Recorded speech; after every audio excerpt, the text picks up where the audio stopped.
how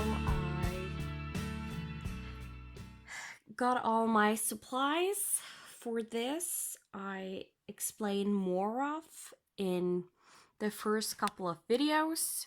Uh, it it was basically a pattern of the month where I got all the fabric, fancy floss, DMC, buttons, like everything I needed to stitch this project except the needle. But I had that myself, so that was fine. So, and it was from Patchwork Rabbit, if I didn't say that. So, exciting today is it's a new setup. I can barely see if you're in frame, so that will be exciting because we always know I have trouble keeping in frame. So yeah, it will be a really exciting day today filming.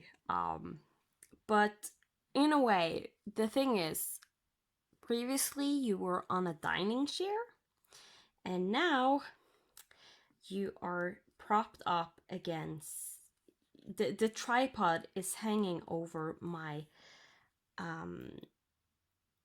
office chair, or gaming chair is more correct, and that has a lot taller back, so the camera is sitting higher up. That's one of the reasons I am struggling to see the camera in frame. So it will be exciting to see, one, how close we can get with this setup. Two, if I can keep in frame, not better, because we all know I'm not good. So, but at least keep it to a normal place where it's supposed to be. So yeah, it's going to be an exciting day. So I thought I would start with doing the brown in the tree right here. So I kind of have the stem of the tree going down before I do more of this fancy floss. So wrapping that around my pretty needle minder, zooming you in.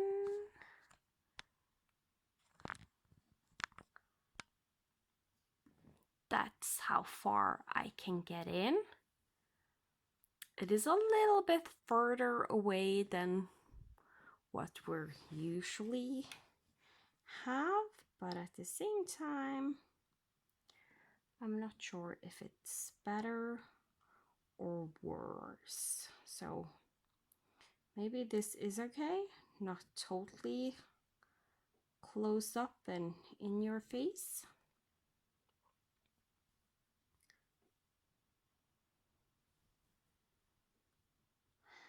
So yeah, it's currently, it just turned Wednesday, the 5th of August. So yeah, I'm filming pretty late. It's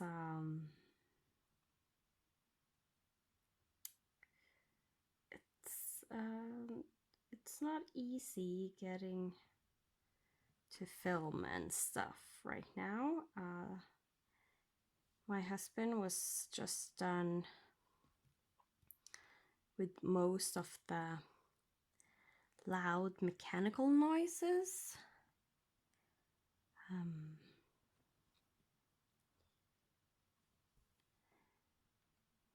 And then the neighbor started with the mechanical noises again when building. So yeah, they're not in sync. Let's just say that. So, but at least at midnight, it's pretty quiet in this house. And we will see for how long, because my husband is going to play, he plays X-Wing it's a board game, but right now, because of the coronavirus and everything, he plays it online mainly, and he has found a lot of people from America that he plays with, and they usually can't play until it's pretty late here. So that means his game is supposed to start after 12:30. So yeah, at least I hope to get one filming session in. And maybe if it's not too noisy with him playing, I can get some more filming done, because he now has his computer right outside our bedroom. So that means I usually can't sleep when he is playing. So yeah, there's always something.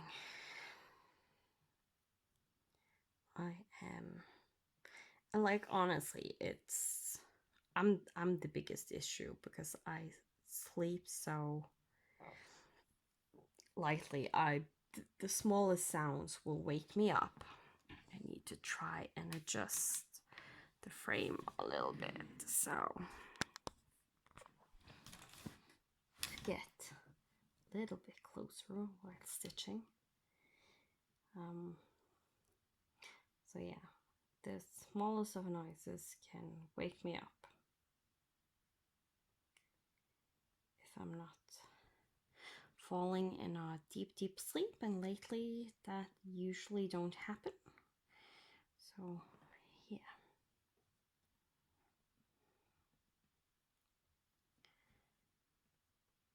So, but luckily it's closing in to the end of the holiday, and then things will go back more to normal. And then when I'm sitting filming at midnight, most likely it will bother my husband, because he will then be asleep. So yeah.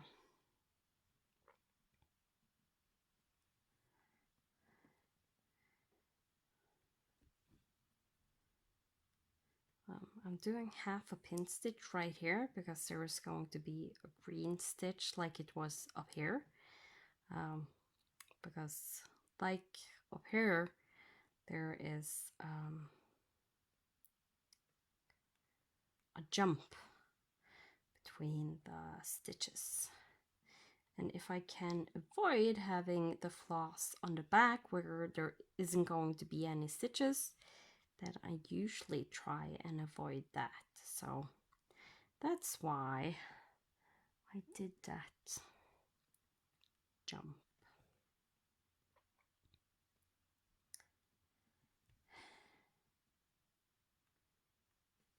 So hopefully tomorrow or today, when I wake up after I have slept, gone to bed and slept, I can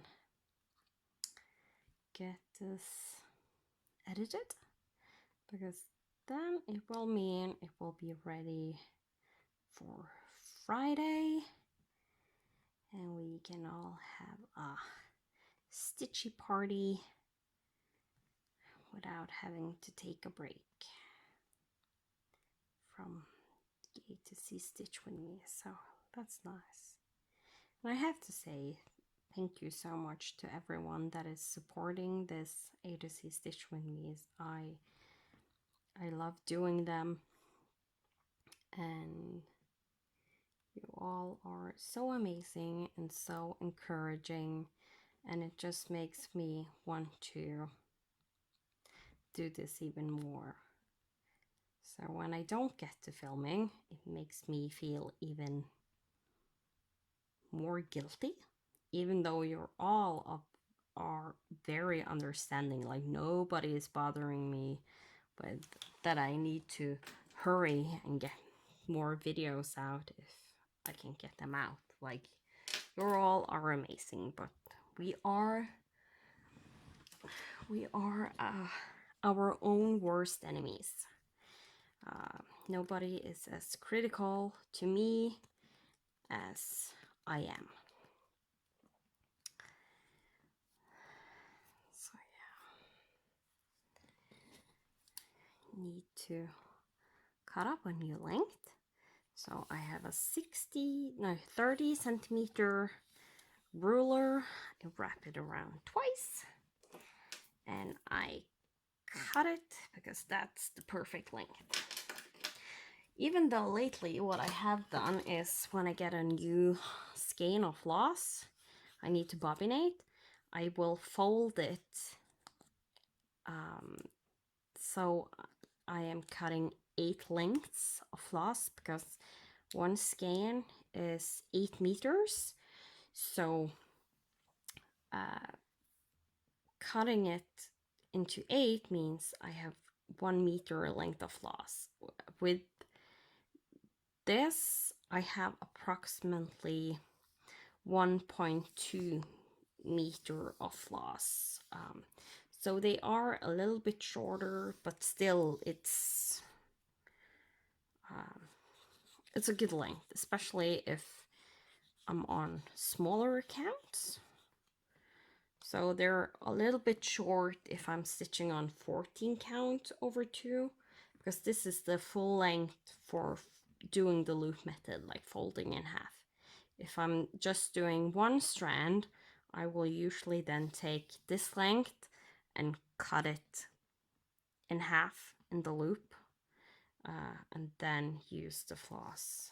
But now I am using 2 strands over 2 because this is a linen. It's a Belfast linen.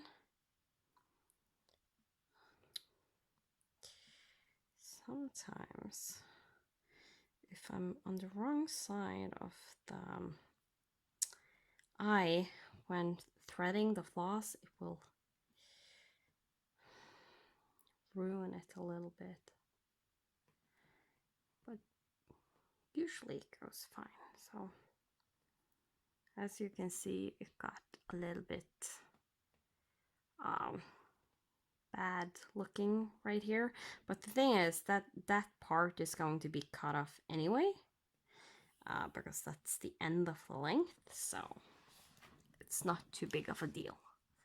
Ooh, almost out of frame. Look at me being almost professional, remembering to move the camera.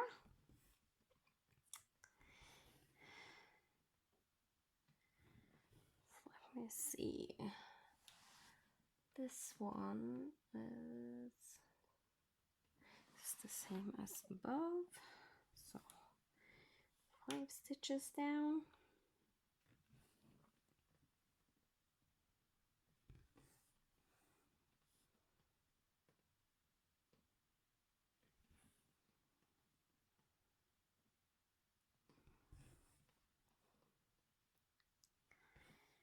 And I can also spoil that I was able to film one more video of my how I do parking series. I always wanted to do. I did the first one where I explain what parking is.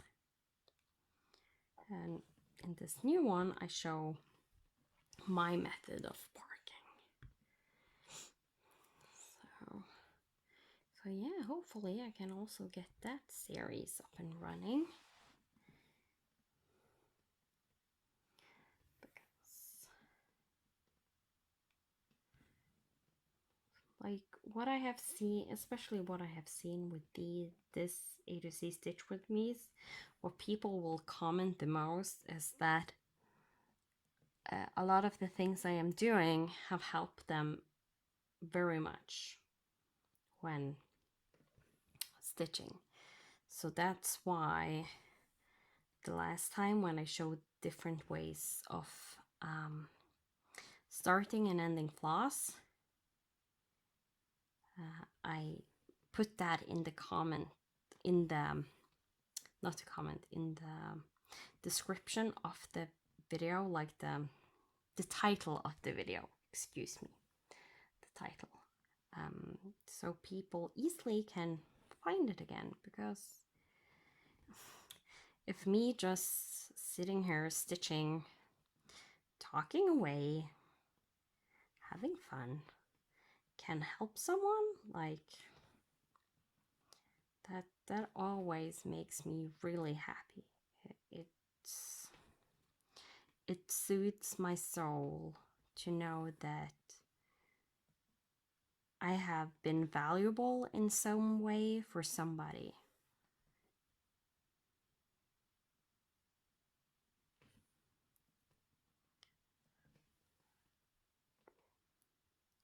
It's nice to kind of know that you have made an impact in somebody's life, even if it's big or small,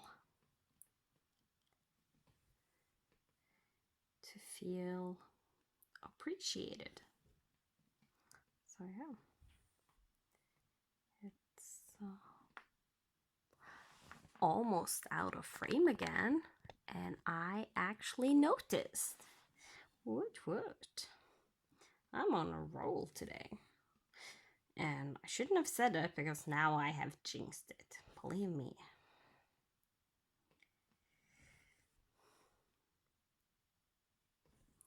Or maybe the fact that the camera isn't right in my face makes me more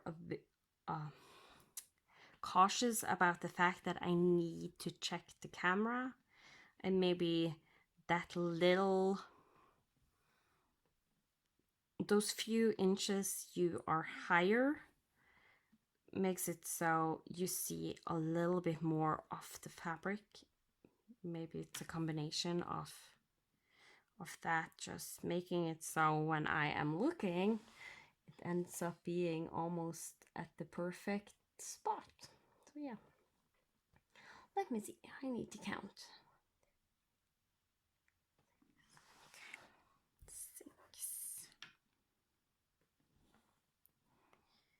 Six more stitches, and then we actually need to park this one because there's going to be stitches above.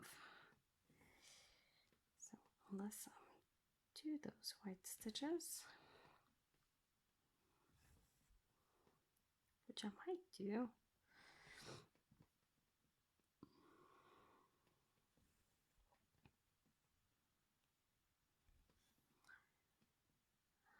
the floss needs to be parked because I stitched top down. What I mean by that, which I actually explained in my other video I filmed today, is that I usually don't do any stitches unless there is stitches above, if there's supposed to be stitches above. Like at the top, at the, like here, like this stitch I would have done whenever I wanted, because above this there is no stitch, so this kind of could be started before doing anything else. But because I don't want to count wrong, it's nice to don't jump too far ahead. So yeah, I stitch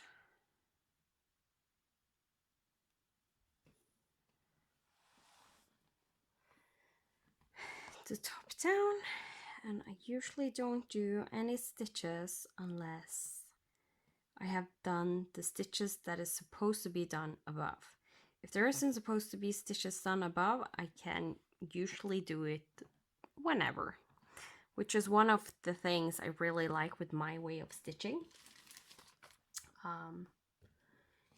You kind of get a little bit more freedom.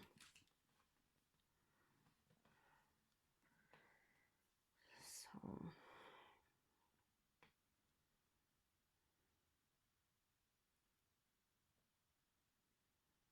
I'm actually going to do a little bit of white. I'm not going to do much. I'm just going to do enough to finish off the stem of the 3, and then so I can cut the floss, because then I will be ready to do the next stem of the 3 if I need to. It just gives me a little bit more choices in what to stitch. So as you can see, I park in the bottom middle of the square. So when you stitch over 2, look at one stitch as a tic-tac-toe board. So you have 1, 2, 3 stitches this way, not stitches, holes this way, 1, 2, 3 holes this way. So the middle bottom hole, I park my stitch.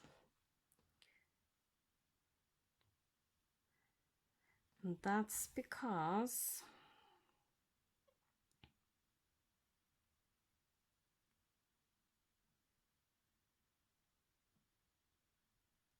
just counting.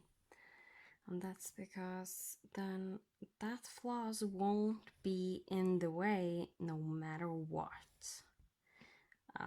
Because they're, except for if I do a pin stitch. That's the only exception. I usually don't notice that here on this project, but on Epic Pokemon, that I'm stitching an Ada, and I will then, between the 2 holes at the bottom, I will pierce the Ada and park the floss. And then I usually will notice that if I suddenly have to do a pin stitch where I have a floss parked, it's like, oh, you're in the way. That's unusual. Because as you can see now, if I had parked in the hole where I was supposed to use the floss next, I would have parked it in the bottom left, because that's where I start. So when I'm starting to do the second part of the leg, I would have to have pushed this floss out of the way to be able to come up in the hole to make the floss lay nice. But now I don't need to do that because there's no floss parked in that hole. So that's nice. And I did what I were not supposed to do. But I did because that's how I usually do things. And I tend to just do things the way I usually do them if I don't think too much. So what I will do is I actually just going to cut a part of this length right here to use over on this side, because I don't need too many stitches on this side. I just need enough to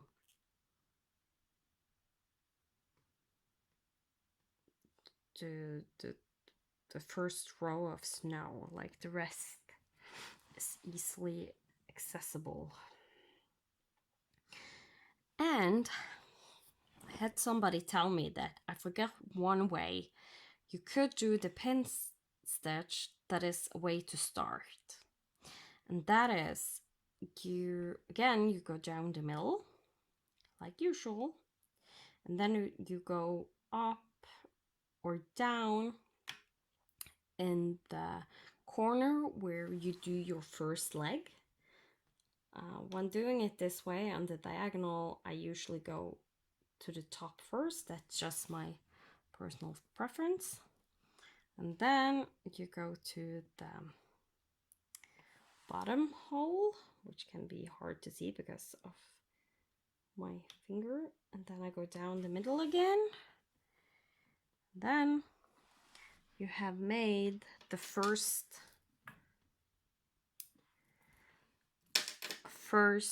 part of the leg. with the pin stitches. So I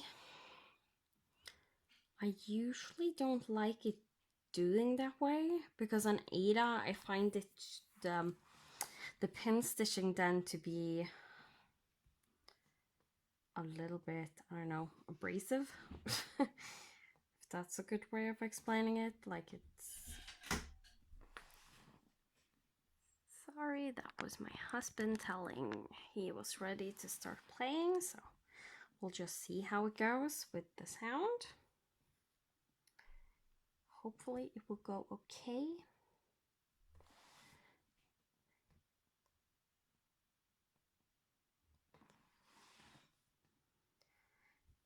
So yeah, you can do it like that, and in a way complete the first part of the leg. That's especially good if you have little space left to do pin stitches, because then you can do it diagonally, and then if you need to end the floss right there, you can then use the top and bottom like I usually do.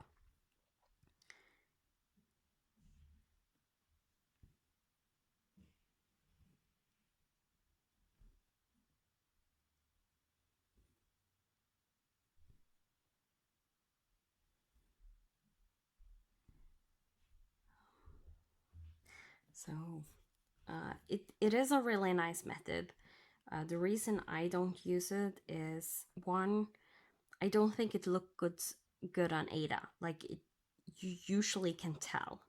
Two, I need to have, sometimes I will stitch on 18 count Ada with one floss, and then sometimes you can actually see the pin stitch because of the way the floss will lay, and it's a little bit sparse of a coverage. It doesn't hide away on the Ada like when you do the pin stitch in the weave of the Ada, you kind of hide it in the weave.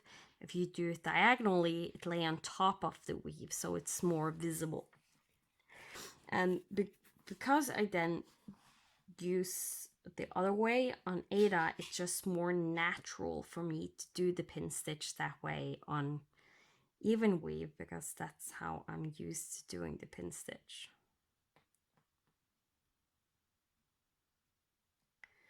So yeah, but on even weave, I do really love that method, and I should use it more. I just, as I said, I'm used to doing it the other way, so I usually forget. But that is also a way that is really nice.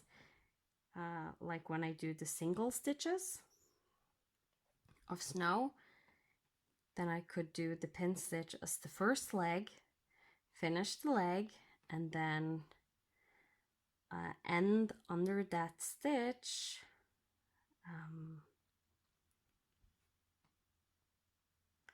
with pin stitch, like from top to bottom or side to side. So yeah, so thank you for reminding me of that method, because it is a nice method and people should know about it.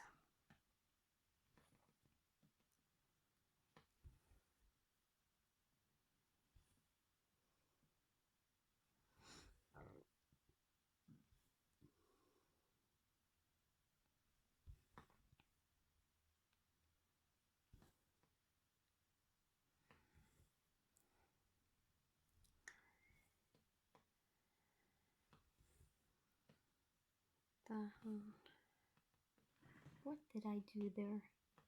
I actually missed the hole, so I went down the middle hole. No, something's off. I need to frog that leg. Yeah, it was in the middle hole and not the top left.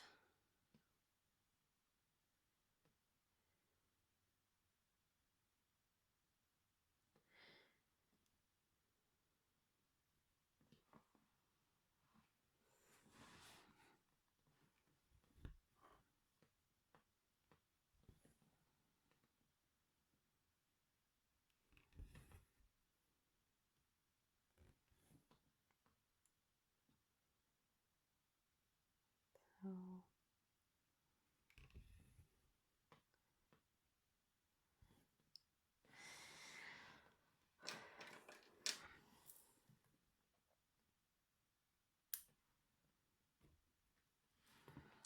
that was that.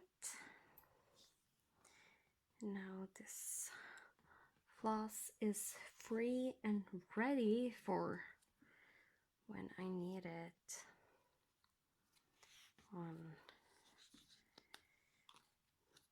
to do the second 3. Then we can go up and do a few more stitches of this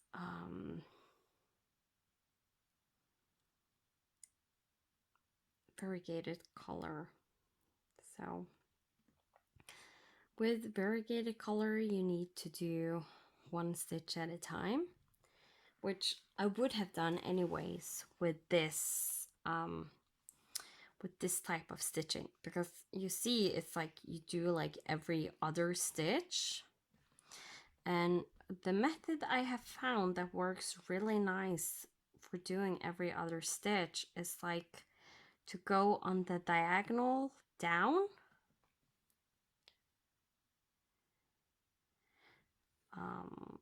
which I will show you here. So I will go on the diagonal down to the left, usually like this. So from here to here, and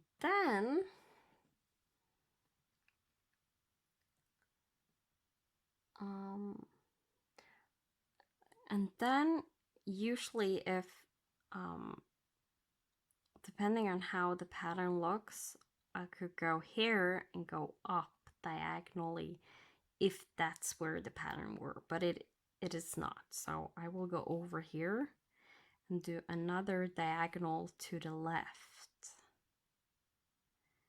with these single stitches.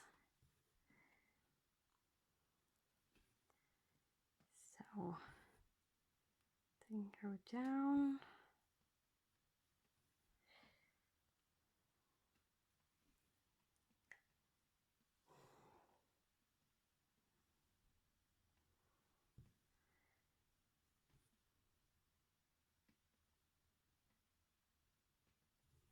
And then I will do the thing I usually do when it's like this every other.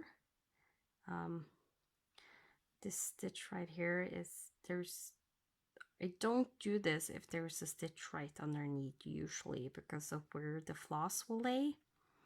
But now I can do it because I do this stitch and then I will go up diagonally because the stitch, the thread underneath will now go from here to here, and that makes it look just as good as when going from there to there.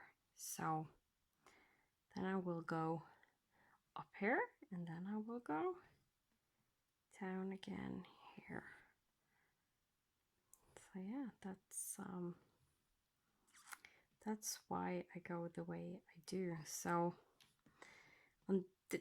on this section, why I didn't go down and I did go to the side instead is because I don't want the floss to go from here to here. I kind of, either I try to get the floss to go diagonally on the back if I need to jump over a square, or I will try and make the floss go in this zigzag kind of way. Zigzag, diagonal, yeah, call it what you want. I don't have words today. So, and now there is a little bit of a jump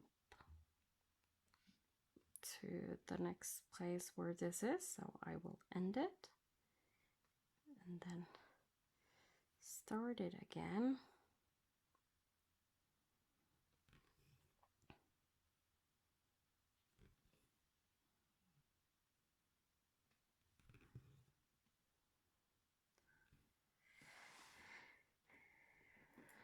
Where it's supposed to be next, and I have done a mistake.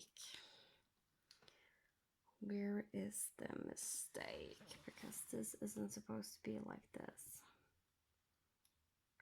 So now you can see me undoing a pin stitch. This will be fun. So I went down from that side first, and then from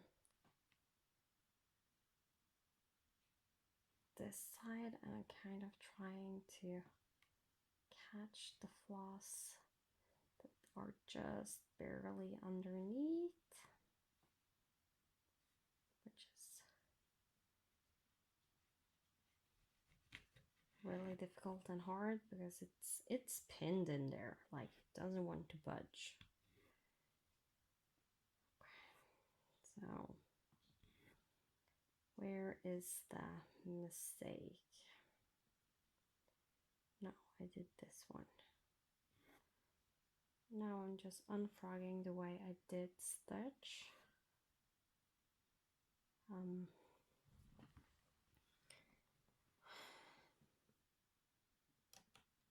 So this one is supposed to be 1, 2, and 3.